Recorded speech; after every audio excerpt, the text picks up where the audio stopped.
잠자리 동화 첫 번째. 원님의 실수. 옛날에 스님 한 사람이 있었습니다. 어느 날 이 스님은 시주를 하려고 어느 집에 들렸습니다. 그러다가 시주를 받기는커녕 심술궂은 그 집 주인한테 뺨만 한 대 냅다 얻어맞고 말았습니다. 스님은 너무나 분하여 집 주인의 멱살을 잡고 관가 원님에게로 끌고 갔습니다. 그런데 그 원님은 원래 때린 사람의 삼촌이었습니다.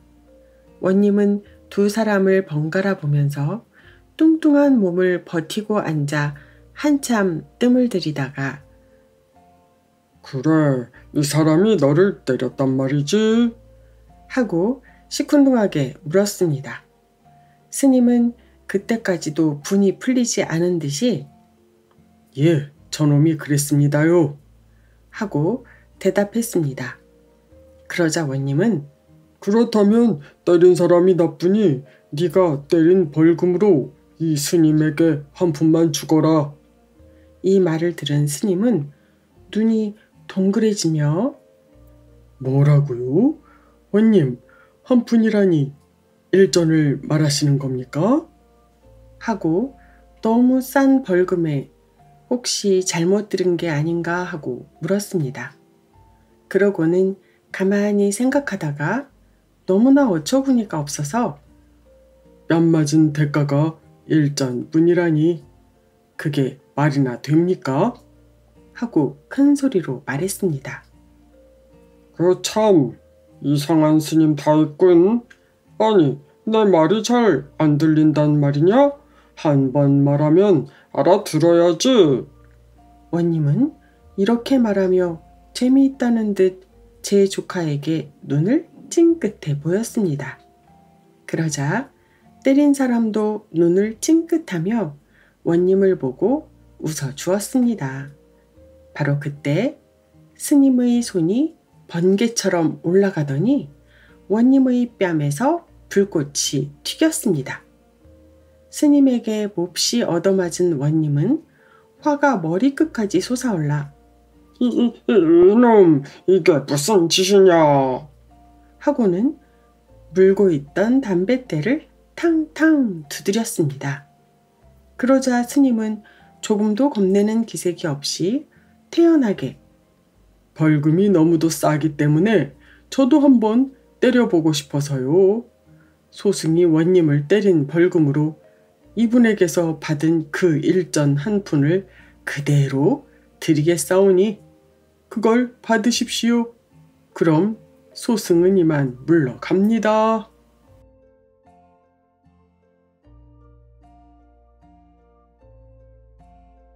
동화 두 번째. 선도 복숭아. 우리나라 북쪽에 함경도란 도가 있습니다. 이 함경도 북쪽 끝 어느 마을에 효성스런 한 소년이 살고 있었습니다. 그런데 이 소년의 아버지는 나이가 많아서 이 소년을 낳았고 이제는 워낙 늙어서 일도 제대로 할 수 없게 되었습니다. 어느 날 아버지는 힘없이 자리에 들어 눕더니 얘야, 어째 눈앞이 캄캄해지는 게 이상하구나 하며 앓게 되었습니다. 아버지, 정신 차리십시오. 힘이 없으십니까? 힘이 없구나. 아버지의 목소리는 모기 소리만큼이나 작았습니다. 그러나 그날 벌어서 살아가는 날품팔이 집안이라 약을 살 돈도 없었습니다. 어떻게 해서라도 아버지에게 약을 구해다 드려야 할 텐데. 소녀는 이웃집 할머니에게 달려가서 사정을 얘기하였습니다. 참 딱하기도 해라. 그런데 좋은 약이 있기는 하다만. 할머니는 말꼬리를 흐리며 입맛만 쭉쭉 다시는 것이었습니다. 소녀는 안타까웠습니다. 할머니 가르쳐 주십시오.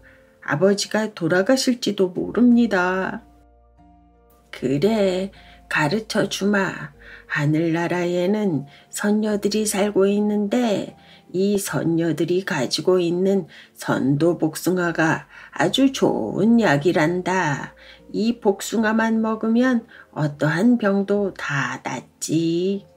할머니의 이야기를 들은 소녀는 고맙다는 인사를 하고 나왔습니다. 선도 복숭아를 가진 선녀들을 어디 가서 만나지? 소녀는 하늘을 쳐다보며 마음속으로 중얼거렸습니다. 아, 그러나 저렇게 높은 하늘을 내가 어떻게 올라갈 수 있담? 그러나 소년의 마음속에는 오직 선도 복숭아를 구해야 한다는 마음만으로 가득하였습니다. 아버지의 병화는 날로 더 심해갔습니다. 우선 손쉽게 구할 수 있는 약부터 구해서 드렸지만 별 효험이 없었습니다. 소녀는 이제 지칠 대로 지쳤습니다. 그러나 선도 복숭아를 구해야겠다는 생각만은 버리지 않고 있었습니다. 하루는 잉어라도 잡아서 아버지의 몸을 돌봐드려야겠다고 생각하고 낚싯대를 들고 강으로 나갔습니다. 낚싯줄을 들이우고 잉어가 물기만을 기다리고 있었습니다. 강물은 하늘처럼 맑고 아름다웠습니다. 그리고 앞산이 강물에 비치어 한결 더 아름다운 경치를 이루고 있었습니다. 그러나 소녀는 이러한 경치에 마음을 팔고 있을 여유가 없었습니다. 빨리 큰 잉어가 물려야지 하는 생각뿐이었습니다. 후두둑 후두둑 강물의 빗방울이 떨어지기 시작하였습니다. 너무나 갑작스런 비였습니다. 그래도 소녀는 비를 피하지 않고 자리를 지키며 잉어가 물기를 기다리고 있었습니다. 그때 참으로 아름다운 무지개가 나타났습니다. 7가지 빛깔의 무지개는 눈이 부셨습니다. 아, 아름답구나. 소녀는 감탄하였습니다. 그러자 아름다운 음악 소리가 멀리서 들려왔습니다. 저 소리는? 소녀는 소리나는 쪽으로 귀를 기울였습니다. 그곳은 바로 무지개가 떠 있는 쪽의 끝이었습니다. 눈을 크게 뜨고 바라보았습니다. 아니, 저게 뭐지?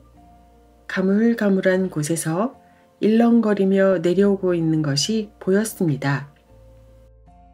소녀는 눈을 닫고 다시 바라보았습니다. 아니, 소녀는 그만 깜짝 놀라고 말았습니다. 그것은 선녀들이었습니다. 말로만 듣던 선녀들이 나타난 것입니다. 날개옷을 입은 선녀들은 너울너울 춤을 추며 내려오고 있었습니다. 선녀들은 마침내 강 기슭에 내렸습니다. 그리고 입고 있던 날개옷을 훌훌 벗어 던지더니 첨벙하고 물속으로 뛰어들었습니다. 소녀는 그저 멍하니 이 광경을 바라보고 있을 뿐이었습니다. 선녀들은 누가 보고 있다는 것도 모르고 목욕을 즐기고 있었습니다. 소녀는 문득 생각나는 것이 있었습니다. 그것은 할머니의 말이었습니다. 선녀들이 가지고 있다는 선도 복숭아였습니다. 선도 복숭아. 소녀는 입 안으로 속삭였습니다. 저 선녀들은 틀림없이 선도 복숭아를 가지고 있을 거야. 어떻게 해서라도 선도 복숭아를 얻어야지 하고 생각했습니다. 갑자기 바람이 불었습니다. 선녀들이 벗어놓은 날개옷 하나가 바람을 타고 날아왔습니다. 날개옷은 강물 위로 떨어졌습니다. 소녀는 당황하였습니다. 자기도 모르게 물속으로 뛰어들었습니다. 헤엄을 치고 가서 선녀의 날개옷을 건졌습니다. 소년이 무트로 돌아왔을 때 물속에서 선녀가 불렀습니다. 여보세요. 그렇다. 이때를 놓치지 말고 부탁을 해야지. 뭐라고 말을 할까? 선녀가 다시 소년을 불렀습니다. 예. 소년이 선녀 쪽을 바라보았습니다. 선녀는 부끄러워서 물속에서 나오지 못했습니다. 그 옷은 내 옷이에요. 아, 예, 알겠습니다. 여기 있습니다. 소녀는 얼른 그 옷을 선녀에게 건네주었습니다. 선녀는 날개 옷을 받고는 좋아하였습니다. 정말 고마워요. 당신은 참 마음씨가 착하군요. 무슨 부탁할 일은 없나요? 나도 당신을 돕고 싶어요. 소녀는 어쩔 줄 몰랐습니다. 때는 왔다. 소녀는 선녀에게 자기 마음속에 간직해 두었던 생각을 털어놓았습니다. 소원이 한 가지 있습니다. 무슨 소원인가요? 선도복숭아를 갖고 싶습니다. 선도복숭아를요? 예, 아버님이 오래전부터 병환으로 자리에 누워 계십니다. 좋은 약을 사드리고 싶지만 집안 형편이 어려워서 그럴 수도 없고, 선녀님, 우리 아버지에게 드릴 선도복숭아를 좀 구해 주십시오. 알겠어요. 여기서 잠깐만 기다려요. 내가 선도복숭아를 구해올 테니까요. 선녀는 다른 선녀들이 목욕하고 있는 곳으로 갔습니다. 혹시 선녀가 돌아오지 않는 것은 아닐까? 하지만 하늘나라의 선녀들은 거짓말을 모를 거야. 얼마 후 그 선녀가 선도복숭아 3개를 가지고 돌아왔습니다. 자, 받아요. 가지고 온 것이 3개밖에는 없네요. 소녀는 선도복숭아 3개를 받아들고 고맙습니다. 정말 고맙습니다. 하고 감격하였습니다.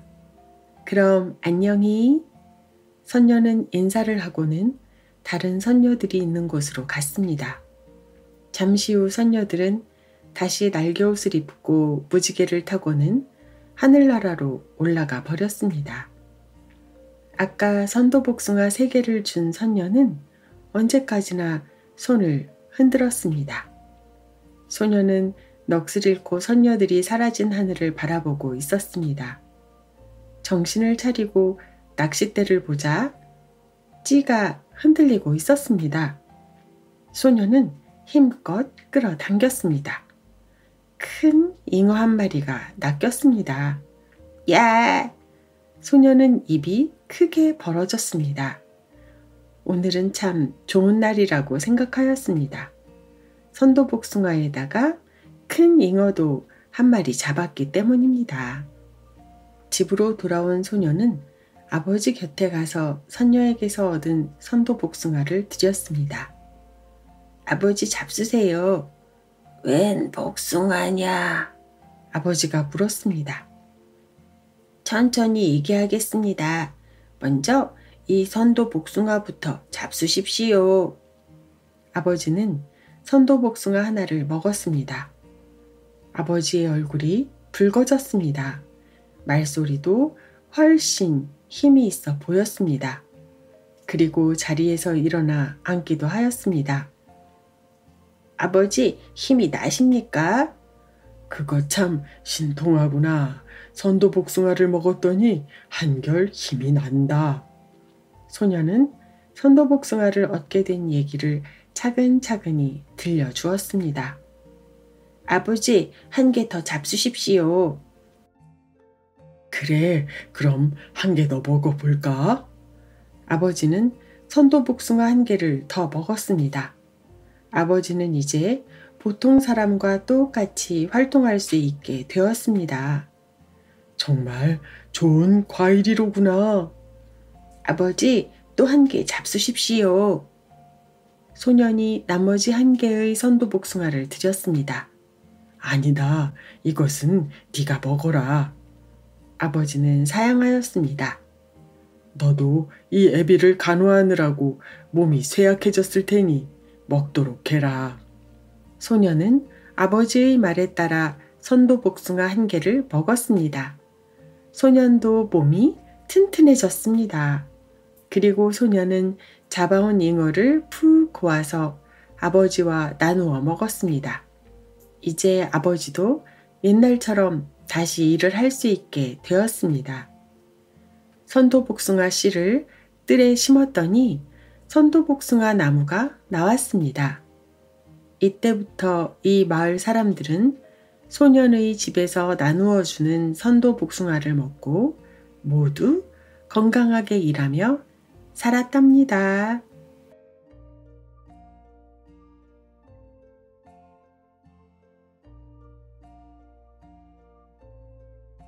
잠자리 동화 세 번째. 부채 붙이는 버릇.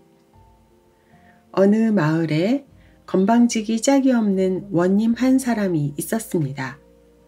어리석은 데다가 머리도 영리하지 못하여 백성들을 잘 다스리지 못했습니다.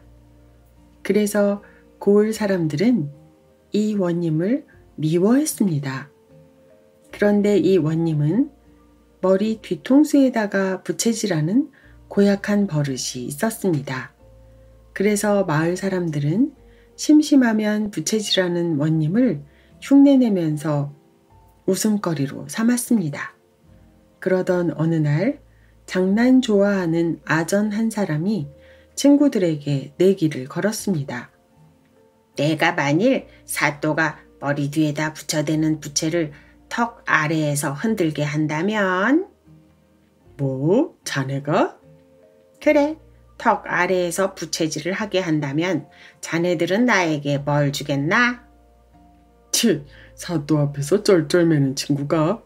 어쨌든 그렇게 한다면 뭐든지 해주지. 그 길로 아전은 원님이 있는 동원으로 갔습니다. 아전은 엉금엉금 기어갔습니다. 마침 원님은 머리 뒤통수에 부채질을 해대며 넌 어찌하여 들어왔는고? 하고 물었습니다. 아전은 사또, 친히 말씀드릴 일이 하면서 옆에 서 있는 사람들을 다 물러가게 하라는 눈치를 보였습니다. 원님은 곧 모두 물러나게 했습니다.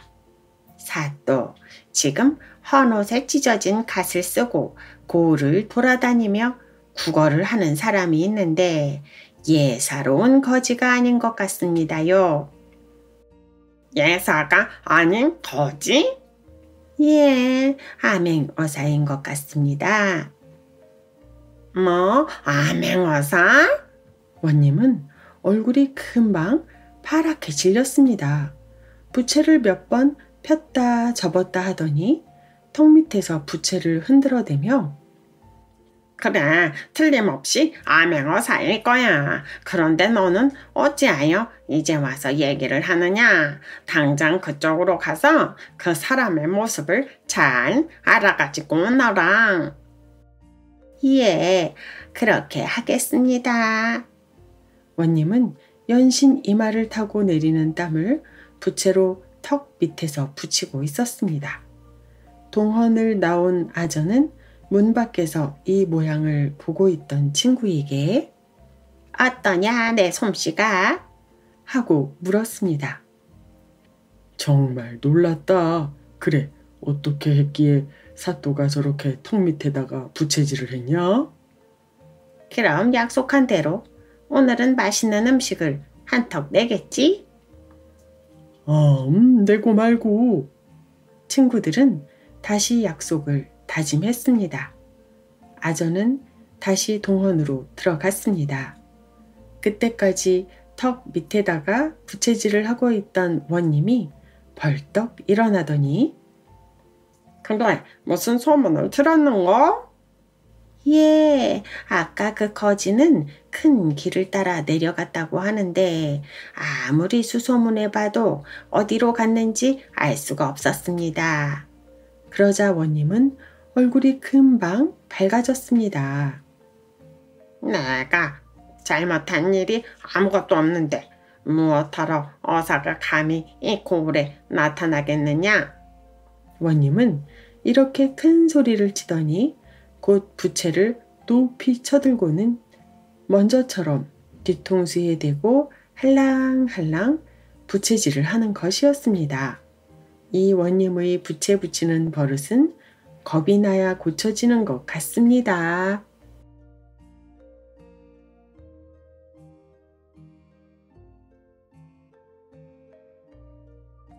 잠자리 동화 네 번째, 토끼의 간. 한반도의 동쪽에는 깊고 깊은 바다가 있습니다. 이 바다를 우리나라에서는 동해라고 합니다. 이 동해바다 깊은 물속에는 용궁이 있었습니다. 그리고 용궁에는 용왕이 살고 있는 대궐이 있었습니다. 대궐은 으리으리하였습니다. 지붕, 기둥, 벽 할 것 없이 빛나는 보물로 만들어져 있었습니다. 날이 새면 햇빛이 대궐 속까지 들어와서 더 한층 찬란하였습니다. 햇빛 줄기를 따라 7가지 빛깔의 무지개가 떠서 더 한층 아름다웠습니다. 이 무지개 다리를 건너면 저쪽 대궐로 건너가게 되어 있습니다. 대궐 속에는 용왕의 식구들이 행복하게 살고 있었습니다. 어느 날의 일이었습니다. 이 용궁의 대궐에서 큰 변이 일어나고 말았습니다.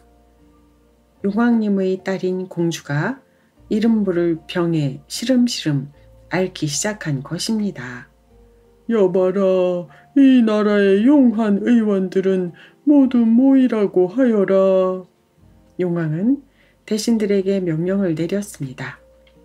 나라 안에서 유명한 의원들이 삽시간에 모두 대궐로 모여들었습니다. 의원들은 줄을 서서 공주의 병을 알아보았습니다. 그러나 한 사람도 공주의 병이 무엇인지 알아맞히는 의원이 없었습니다.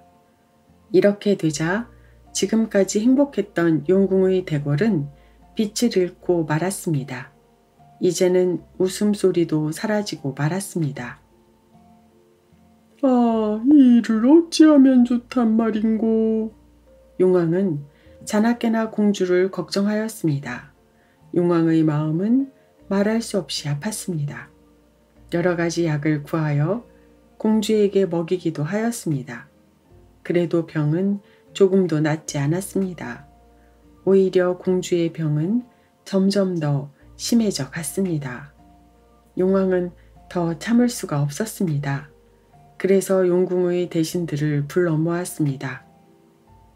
날이 갈수록 공주의 몸은 더 쇠약해지니 어떡하면 좋단 말이냐. 용왕이 걱정스런 얼굴로 대신들에게 물었습니다. 그러나 대신들도 좋은 생각이 떠오르지 않았습니다. 서로 얼굴만 쳐다보고 있을 뿐이었습니다. 그때 뒤늦게 찾아온 의원이 하나 있었습니다.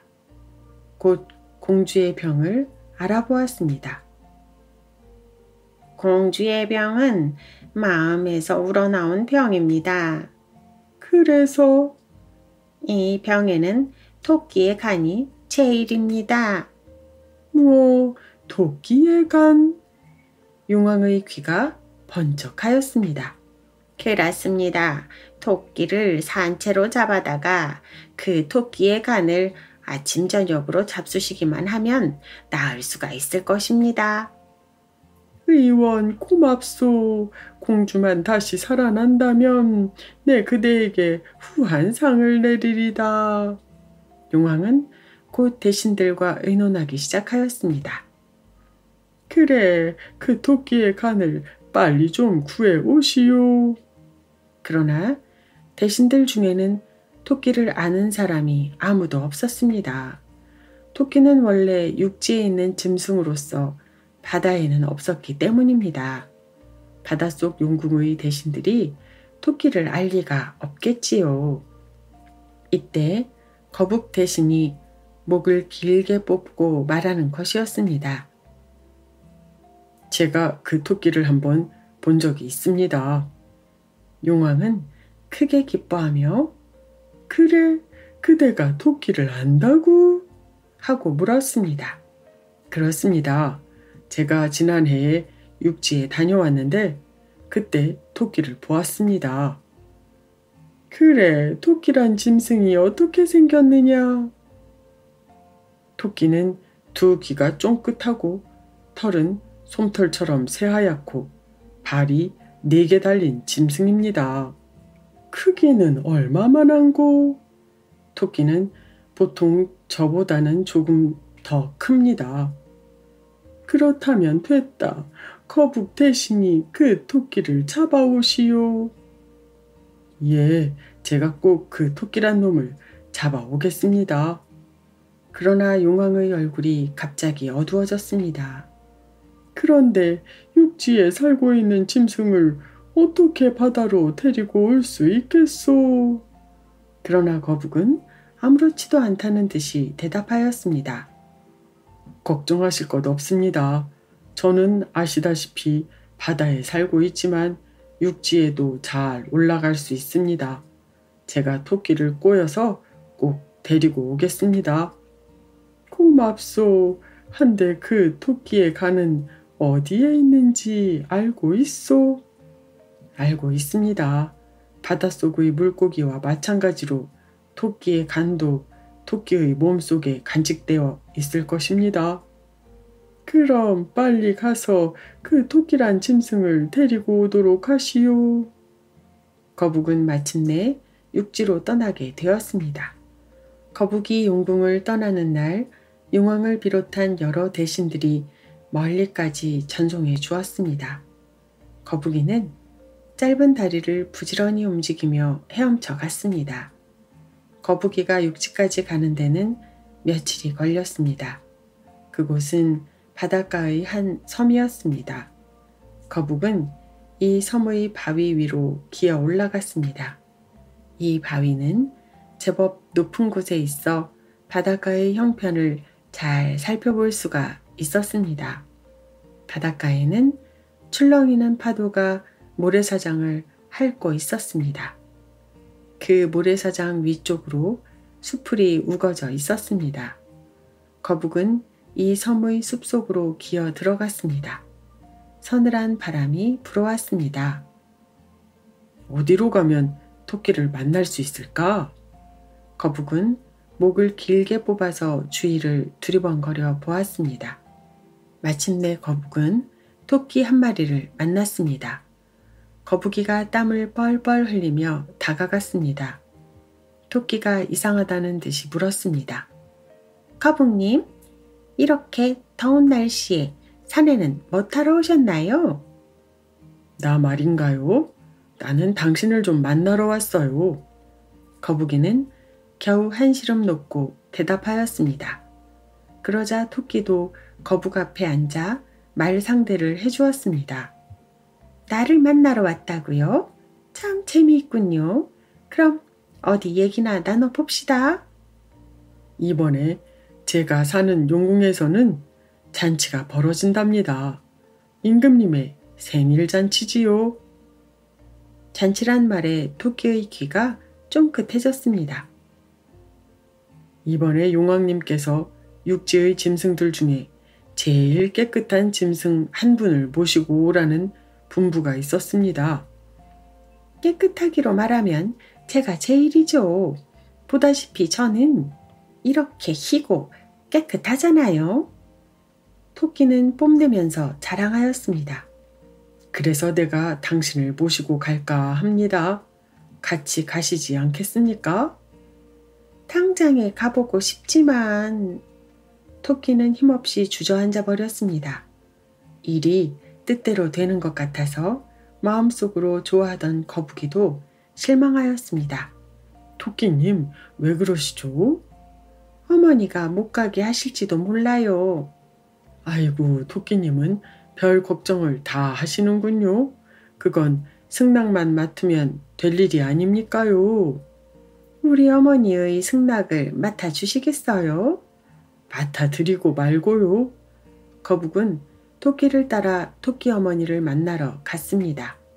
먼저 인사를 드린 다음 용궁 자랑부터 늘어놓았습니다. 우리 용궁에는 미역, 산호들이 우거져 경치가 참 아름답습니다. 게다가 갖가지 보물들이 여기저기 흩어져 얼마든지 가지고 올 수도 있습니다. 그리고 맛있는 음식도 얼마든지 있답니다. 거북의 얘기를 듣고 있던 토끼 어머니가 물었습니다. 그런데 용궁은 바닷속에 있잖아요. 그렇습니다. 바닷속에 있어요. 그런 바닷속을 어떻게 해? 괜찮습니다. 저하고 같이 가면 절대로 물에 빠지지 않습니다. 제 등에 올라타고 있기만 하면 제가 헤엄쳐 갑니다. 참 재미있겠군요. 그럼요. 재미있고 말고요. 그러니 제발 저하고 함께 가도록 승낙해 주세요.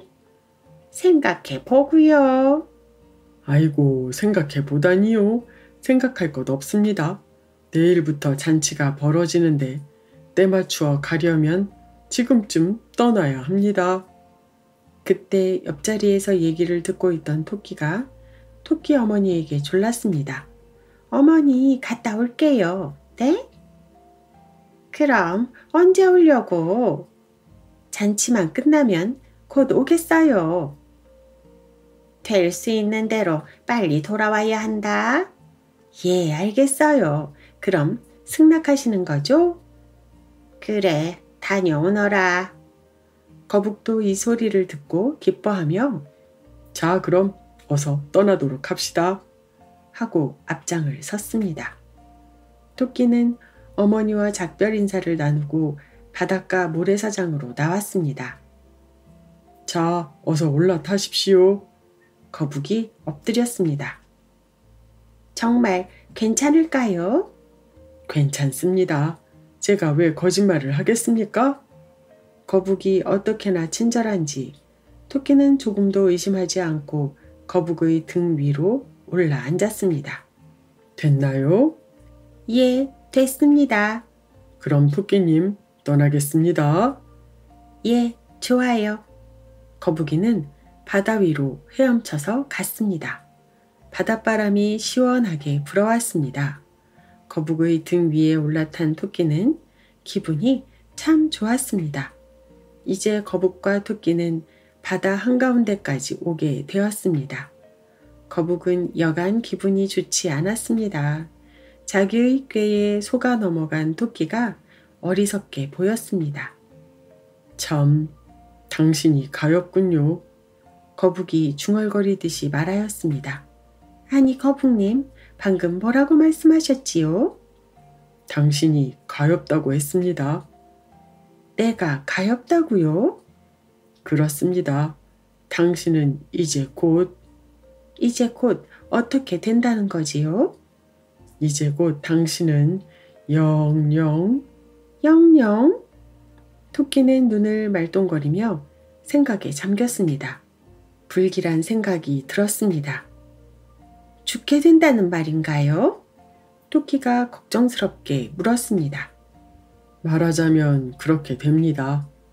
거북이 예사스럽게 대답하였습니다. 무슨 소린가요? 내가 뭘 잘못했기에 목숨을 빼앗겨야 하나요? 무슨 잘못이 있어서 그런 게 아니랍니다. 그럼 왜 내가 죽어야 하나요? 그 까닭은 나중에 알 수가 있을 것입니다. 안 되겠어요. 난 돌아가겠어요. 하하하, 돌아갈 수 있거든. 돌아가 보시오. 여기는 바다 한복판이라는 걸 알아야 하오. 내가 돌아가겠다는 건 내가 살기 위해서 가자는 것이 아니에요. 아니, 그건 또 무슨 소리요? 거북은 헤엄을 치던 발을 멈추고 섰습니다.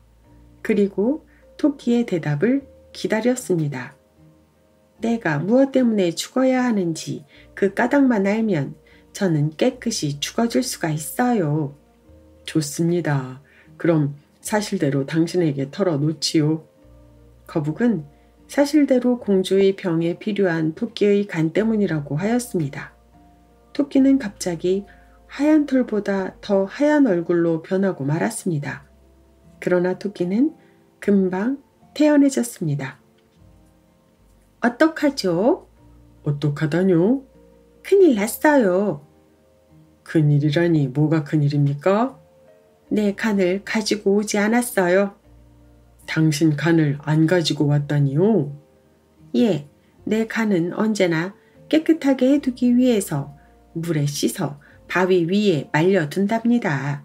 오늘은 당신이 너무 서두르는 바람에 그만 그 칸을 깜빡 잊고 그냥 와버렸어요. 토끼는 거짓말을 꾸며댔습니다. 거북은 좀 이상한 생각이 들어 에이, 토끼님도 거짓말을 참 잘 하시는군요. 짐승이 어떻게 칸을 내놓고 다닙니까? 하며 믿으려고 하지 않았습니다. 거북님은 참 의심이 많군요. 제가 왜 거짓말을 하겠어요? 제 말을 믿지 못하겠거든 용궁으로 가요. 가서 칸이 없더라도 나를 원망하지는 마세요. 자, 어서 가요. 토끼는 쏘아붙이듯이 말하였습니다. 거북은 이런 토끼의 행동을 보고는 다시 한번 깊이 생각하지 않을 수가 없었습니다. 그렇지. 만약 용궁까지 갔다가 토끼의 뱃속에 간이 없다는 걸 알게 됐을 때는 다시 돌아가서 간을 가지고 가야지. 이렇게 판단한 거북은 토끼님, 그럼 어서 육지로 돌아갑시다. 간을 가지고 다시 가는 겁니다. 하고 말하였습니다. 그럼요. 저는 약속 하나는 잘 지켜요. 두고 보세요. 거북은 다시 육지를 향하여 헤엄쳐 갔습니다. 빨리 갔다 와야지. 거북은 이런 생각에서 더욱 발놀림을 빨리 하였습니다. 아까보다는 훨씬 빠른 시간에 바닷가에 닿았습니다. 토끼는 깡총 뛰어내렸습니다. 토끼님, 빨리 간을 가지고 오십시오. 바쁩니다. 토끼는 저만치 떨어져서 거북에게 대답하였습니다. 바쁘다고? 나는 조금도 바쁘지 않은걸? 이 소리를 들은 거북은 그만 아차, 내가 속았구나 하고 소리 질렀습니다. 이 어리석은 거북아, 간을 빼내놓고 다니는 짐승이 이 세상에 어디 있느냐? 거북은 속이 상하였습니다. 발을 동동 굴러도 보고 자기 가슴을 치기도 해 보았습니다. 그래도 속이 후련하지 않았습니다. 토끼는 다시 숲속으로 깡총깡총 뛰어가 버렸습니다. 거북은 토끼가 사라진 쪽을 언제까지나 바라보고 있었습니다.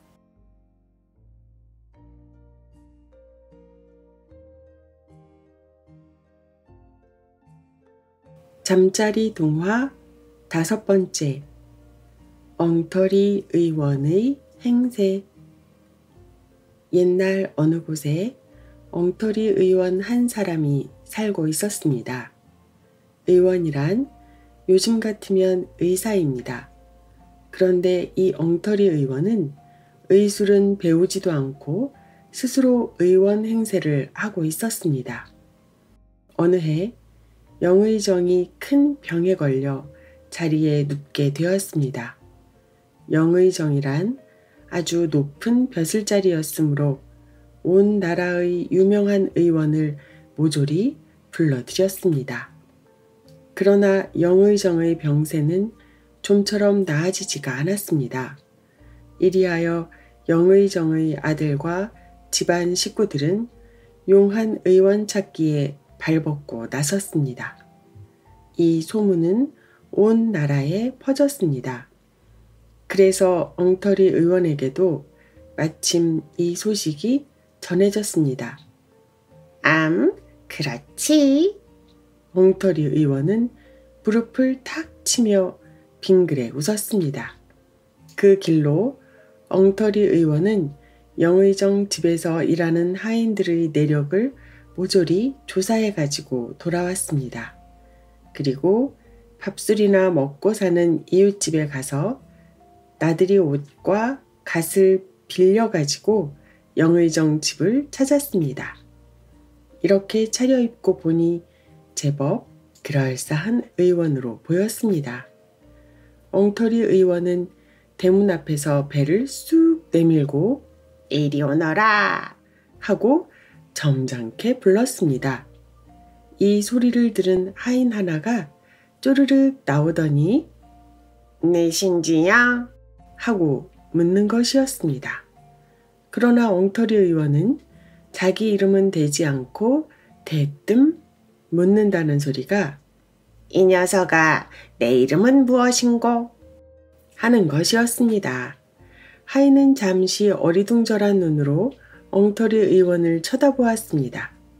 겉으로 보기에는 어느 양반집 어른이 틀림없었으므로 하인은 자기 이름을 대어 주었습니다. 그러자 엉터리 의원은 그래, 그렇다면 자네는 갑자생이로구만.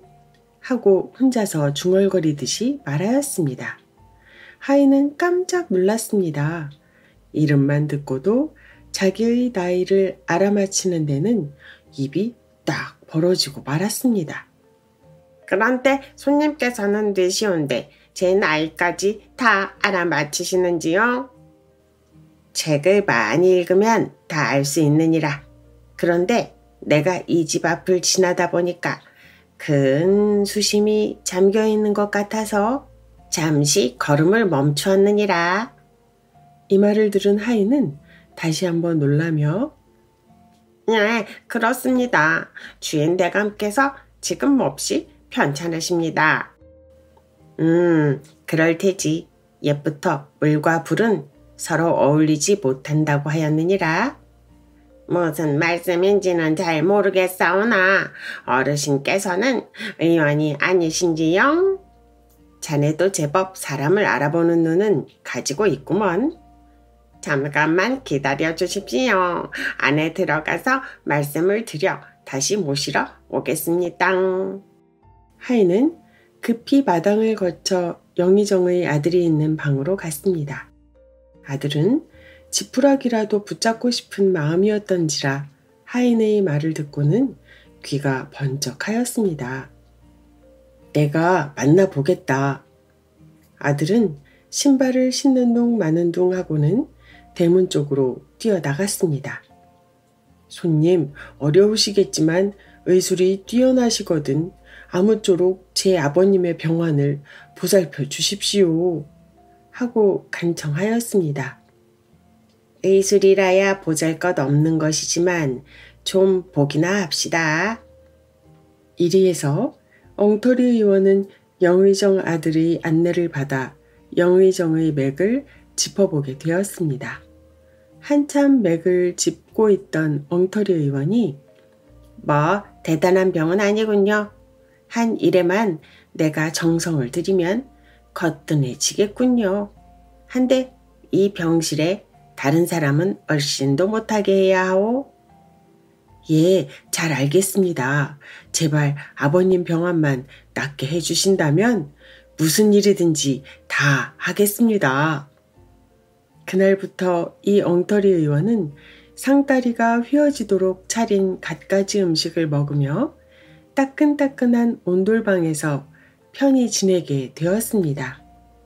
그럭저럭 하다 보니 엿새가 지나쳐 버렸습니다.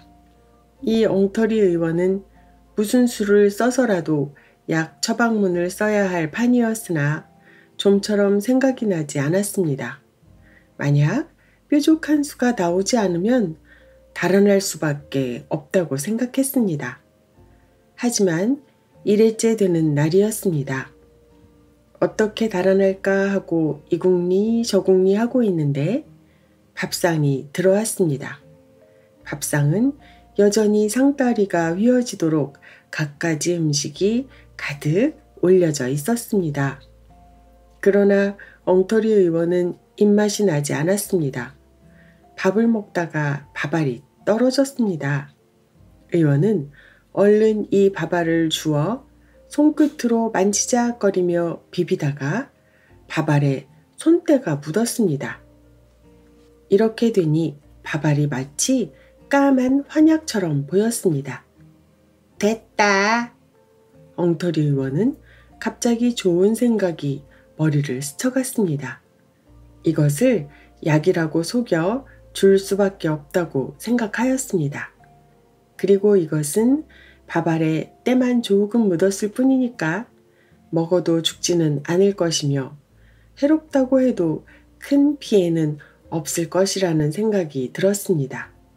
엉터리 의원은 영의정 아들을 불러서 이 엉터리 약을 주며 이 환약을 잡수시면 틀림없이 병이 나을 것이니 아버님에게 드리세요.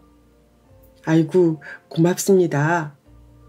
영의정 아들은 이 가짜 환약을 받아들고는 절을 하였습니다. 그럼 나는 잠깐 다녀올 때가 있어 나갑니다. 하고는 영의정 집에서 뛰쳐나갔습니다. 그 길로 의원은 도망을 친 것입니다. 그런데 이상하게도 영의정은 그 가짜 환약을 먹고 병이 깨끗이 나아버렸습니다. 그러나 집에서 나간 엉터리 의원이 돌아오지 않자 영의정과 그 아들은 엉터리 의원을 찾았습니다. 엉터리 의원은 이제 죽는 날이 온 줄 알고 얼굴이 파랗게 질려서 고개를 숙였습니다. 영의정 아들이 차분한 목소리로 물었습니다. 어쩌면 그렇게 신통한 환약을 만드셨는지요? 제 아버님은 의원님께서 만들어주신 환약을 잡수시고 씻은 듯이 병이 나았습니다. 지금까지 풀이 죽어서 꿀먹은 벙어리처럼 되어 있던 엉터리 의원이 고개를 치켜들며 멀려 뭐 대단치도 않은 일을 가지고서 하며 은근히 뽐냈습니다. 그러나 영의정의 병이 나은 것은 이 가짜 환약 때문이 아니고 다른 의원이 지어준 약이 마침 그때 효력을 나타냈기 때문이었습니다. 영의정도 하도 신기하여 가짜 환약을 나라의 의원에게 알아보라고 하였습니다. 결과는 바풀이라는 것이 증명되었습니다. 이리하여 영의정은 그 엉터리 의원을 다시 불러 타이르기를 바풀에 때 묻은 환약을 먹고 낫기는 하였으나 앞으로는 절대로 그런 약을 만들지 마시오. 죽을 죄를 지었습니다. 하도 궁하여 좋은 음식이나 실컷 얻어먹어 보려고 그만. 엉터리 의원은 머리를 조아리고 빌었습니다. 알겠소. 내가 땅 몇 마지기를 그대에게 줄 것이니 농사를 짓고 살도록 하오. 이리하여 엉터리 의원은 다시는 나쁜 짓을 하지 않고 농사를 지으며 살았다고 합니다.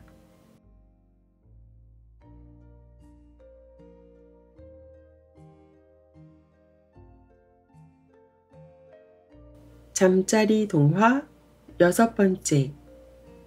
너무 착한 사람들. 옛날에 착한 사람 2사람이 살고 있었습니다.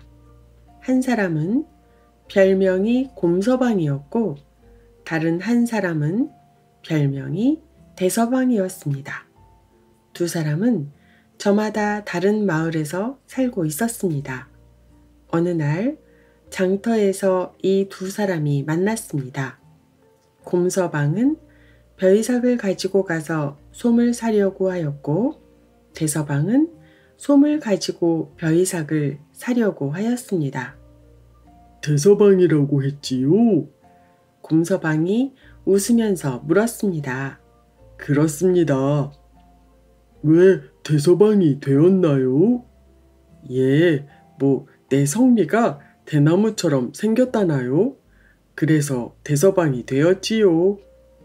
나는 곰처럼 미련하다고 해서 곰서방이 되었지요. 2사람은 이런 농담을 나누고 헤어지게 되었습니다. 곰서방은 대서방이 가지고 온 솜을 샀습니다. 대신 벼이삭을 주었습니다. 곰서방은 솜을 지게에 얹어서 집으로 돌아오고 있었습니다. 언덕을 하나 넘으려고 하는데 높은 하늘에서 바람소리가 들렸습니다. 그러고 나니 갑자기 지게가 가벼워지는 것이었습니다. 이상하구나. 곰서방이 지게를 내려놓고 보니 지게 위에 있던 솜이 온데간데 없어지고 말았습니다. 하늘을 쳐다보니 솔개란 놈이 솜을 낚구어채고 하늘 높이 솟아오르고 있었습니다. 저 솔개란 놈을 어떻게 하지? 하늘을 보고 소리쳐 보았으나 아무 소용이 없었습니다. 솔개는 솜을 가지고 멀리 날아가 버리고 말았습니다. 곰서방은 할 수 없이 빈 지게를 지고 집으로 돌아올 수밖에 없었습니다. 그런데 솜을 낚구어챈 솔개는 힘에 지쳐서 그만 솜을 떨어뜨리고 말았습니다. 이 솜은 공교롭게도 대서방집 마당에 떨어졌습니다. 마당에서 벼이삭을 손질하고 있던 대서방이 깜짝 놀랐습니다. 솜을 보니 그것은 자기가 오늘 장에 가서 판 바로 그 솜이었습니다. 참 이상한 일도 다 있군. 대서방은 다음 장날 이 솜을 가지고 갔습니다. 곰서방을 만나면 주기 위해서였습니다. 이곳 저곳을 두리번거리고 있으니 곰서방이 어슬렁거리며 걸어오고 있었습니다. 곰서방 안녕하시오? 아이고 대서방 아니세요? 두 사람이 서로 만났습니다. 곰서방 이 솜은 내가 당신에게 판 것이오. 솔개란 놈이 물고 가다가 우리 집 마당에 떨어뜨렸소. 얼마나 다행한 일이오. 자, 이렇게 당신을 만났으니 어서 가져가시오. 그러자 곰서방은 손을 설레설레 흔들며 대답하였습니다. 아니지요. 나는 내 솜을 솔개란 놈에게 도둑 맞았소. 그런데 왜 당신 솜을 받는단 말이오? 그렇지 않아요. 이 솜은 곰서방 것이요. 아니라고 해도요. 이 솜은 내 것이 아니오. 내 솜은 솔개가 가지고 갔다고 하지 않았소. 두 사람은 한참 동안 입씨름을 벌였습니다. 이날은 끝내 해결을 보지 못하였습니다. 대서방은 솜을 아는 집에 맡겨두고 돌아왔습니다. 그 다음 장날이었습니다. 두 사람은 또 장터에서 만났습니다. 대서방이 벼이삭을 내려놓으며 곰서방, 이 벼이삭을 가져가시오.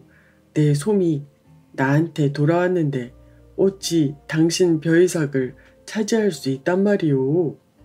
그러자 곰서방은 참 별소리를 다 하는구려. 나는 이미 솜을 샀기 때문에 내 벼이삭을 대서방에게 주지 않았소. 그것을 다시 내가 차지하다니 참 딱하기도 하오. 하고 거절하였습니다.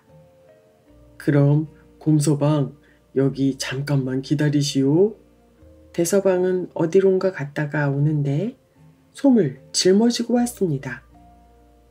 벼이삭과 솜이 두 사람 앞에 놓였습니다. 솜은 곰서방 당신이 산 것이고 벼이삭은 내 것이 아니니까 그대로 두고 가겠소이다. 하고 대서방이 돌아섰습니다. 이에 곰서방이 맞장구를 쳤습니다. 솜은 내 것이 아니고 벼이삭은 솜을 산 값으로 준 것이니까 역시 내 것이 아니오. 일이 이렇게 되자 이것을 구경하고 있던 사람 하나가 고개를 갸웃거리며 말하였습니다. 완참 두 사람 다 너무 정직하군요. 우리라고 해서 남의 물건을 함부로 가져가서는 안 되지. 장터에는 솜과 벼이삭만이 주인을 기다리고 있었습니다.